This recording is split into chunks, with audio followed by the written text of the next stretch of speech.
Hello and welcome everyone to another podcast and video from Fantasy Football Scout about Euro 2024. Please do smash the like button, subscribe, put the notification bell on so you don't miss anything as we head towards the big tournament. My name is Ed, your host throughout the summer. You can follow me on X at _fantasyed.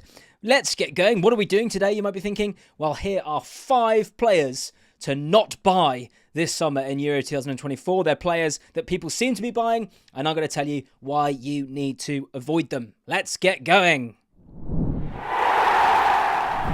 The first player I think you should be avoiding buying for Euro 2024 is a pretty popular one. He is currently in the game, 11% owned. He's a 5.5 million England defender. It is Trent Alexander-Arnold. Now, anyone who's played fantasy games before, whether it be the Champions League version, whether it be the Premier League version, we all know Trent Alexander-Arnold can get points. He scores goals, he gets assists, he's involved with everything. He has been and is one of the best fantasy defenders ever, okay, in terms of how many points he can score and his potential and his high ceiling. But in an England team where we don't know whether he's going to play, he's probably not. The predicted lineups for all England teams I've seen, Trent does not start. The predicted lineups I've seen is, and I think I would say it's going to be Pickford. It's going to be Stones and Maguire at centre-back. It's going to be Kyle Walker right back. It's probably going to be Trippier left back because Shaw's injured. It's going to be Bellingham and Rice as the two sitting midfielders. Foden is going to be in the 10. Saka on the right, Kane up front, and then potentially Gordon on the left starting. Now, the difference, someone might say Cole Palmer's going in there, and there's a few debates around the front kind of 4, 5, 6 players. However, where does Bellingham play and things like that? But the debate is Trent going to start particularly? Doesn't seem to be the debate. He seems to have been brought into the squad by Southgate to be someone who's going to come off the bench for impact and all that sort of thing. Maybe whether he plays midfield in that holding role, maybe he's going to play right back, that sort of thing. But essentially, I don't think he's going to start in the tournament. So for, how many did I say? 11 million people. Crikey, 11 million people. 11% of all players to have him in our teams. I think we just haven't done our homework with that.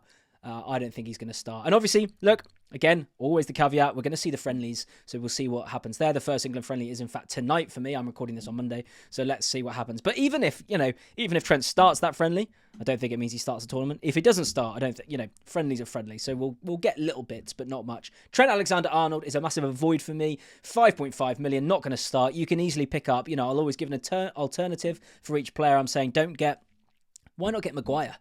5 million quid. So 0.5 less than Trent. Definitely nailed on to start. He has scored in 2 previous major tournaments, I think, for England. He always seems to do well for England. We're going to keep clean sheets, I think. So do consider getting Maguire instead. Who is next? Let's have a look. Next on my list is David Raya. David Raya, again, Premier League fans, people who've watched Premier League this year will know how well David Raya has done. At Arsenal, they've kept a crazy amount of clean sheets. Really superb defensively, Arsenal have been this season. But David Raya is not going to start, I don't think, for Spain. It is going to be Unai Simon, or however you say his name, at 5.5 million. Raya's 5 million.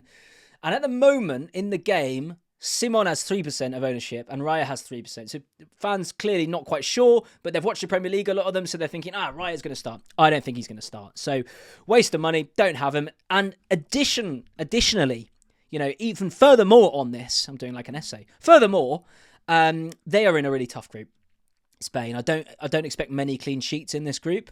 They're in a group with Italy, they're in a group with Croatia, and then Albania. Obviously, Albania are the slightly easier fixture there, you'd think. But there's 2 of their games against Italy and Croatia. You could even picture Spain losing both of them. They probably won't, but, you could. So getting any Spanish goalkeeper is a bit of an avoid for me. But there seems to be an increasing ownership of David Raya. I just want to warn us off that, okay? He's not going to start, I don't think. Waste the money. Don't get him. An alternative to get, by the way, I know it's going to get a bit boring, but the England defensive assets are underpriced in this game. Pickford, who we know is going to start, right? Absolutely 100% lock unless he breaks his leg or something. 5 million quid for England, the favourites for the tournament, who've got a decent defence and good chance of getting clean sheets. Why would you not have Pickford in this game? I don't understand. I said it before in my draft video. You've got to have Pickford. I've actually currently in my draft got a double England defence of Pickford and Maguire. And then Kane up top is my third England player.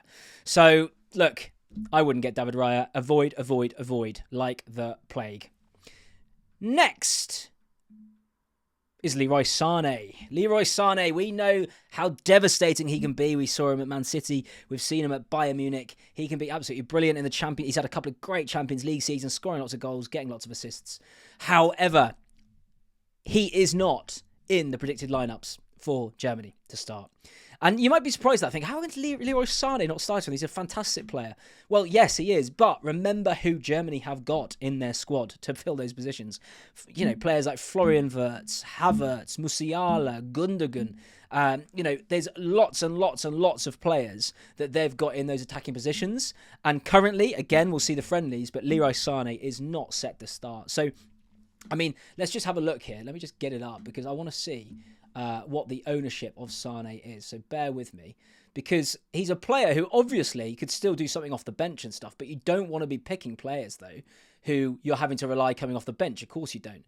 Now, will Sane, come off the bench, do well and grow into the tournament? Potentially. He's an absolutely incredible, sometimes been potentially world-class player, but is he going to start? Probably not. And he's currently, he's on 10% ownership.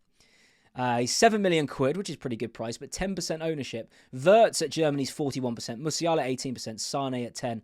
I just don't think he's going to start. So, avoid again until we see some or hear some news that he's going to start. And if you did hear that, then he's definitely a good option at 7 million. But I don't think Sane is actually going to start for Germany. Who is next? It is this fella, Dominic Schmid.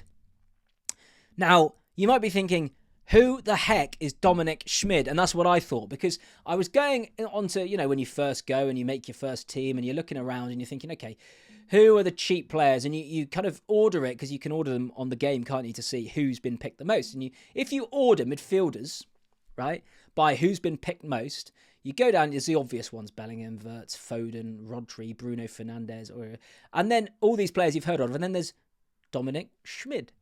4.5 million, Switzerland midfielder, 15% owned. Now, I thought, okay, who's this fella? Maybe he's like maybe Switzerland fans know something. Maybe real Kinos have done the research and he's going to start for Switzerland. And, he's only 4.5 million, so everyone's jumping on him. And I reckon a lot of people have picked him because they think that. They're seeing he's 15% owned and going, oh, he must be starting. Right, get him in. That saves a bit of money. As far as I can tell, he's not going to. He's never even played for Switzerland. He hasn't got one cap. He got called up for the first time, I think, earlier in 2023 in March or something like that. Never played. He played through the junior ranks.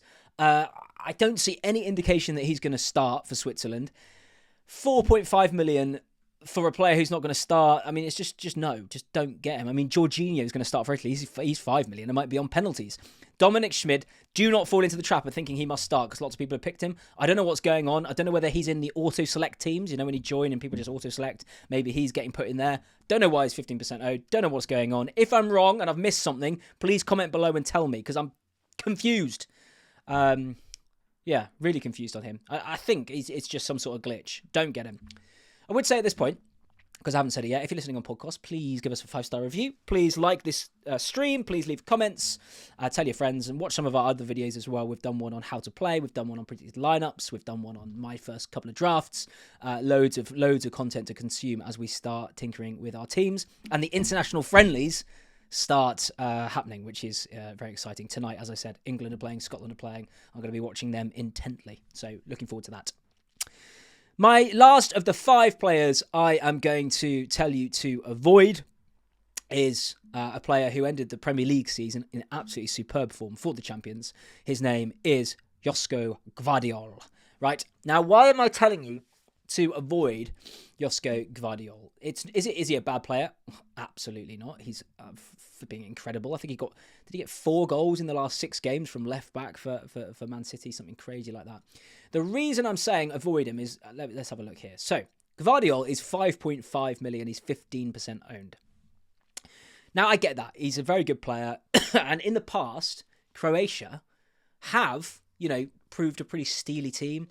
A team that can get results. They always do pretty well in these big tournaments. They're a bit of an aging team now. Still got Modric and still got some other players who are maybe slightly old. But they're a good tournament team, a very good footballing team. Why am I saying avoid? Well, Joško Gvardiol is predicted to not start at left back. like he's been playing for Man City, where he's been so attacking, getting goals and everything, he's going to play left centre-back. So he's not going to be doing these bombing runs, cutting in from the left and curling it top corner like he's done for Man City the last few weeks. So I don't think, if you're buying him thinking, oh, he scores goals, he gets assists, look at what he did for Man City, I just don't think that's going to be happening in this tournament. I think he's going to be the rock at the back. I think he is going to be, a very good centre-back for them, but he's not going to have the attacking returns, as I said. Now, secondarily, additionally, furthermore, Croatia are in a really tricky group. Spain, Italy, and then Albania. Are there going to be many clean sheets? I'm not too sure. Gvardiol's ball recovery numbers aren't the elite levels either to kind of justify a 5.5. My suggestion of someone to get instead of Gvardiol is a Kanji at Switzerland. Absolutely elite for ball recoveries, 0.5 million less. Sure, he's not playing a wing-back role. He's probably going to be playing centre-back for them. But he is a better option, I think, than Gvardiol at Croatia. And he's cheaper, and he's in an easier group.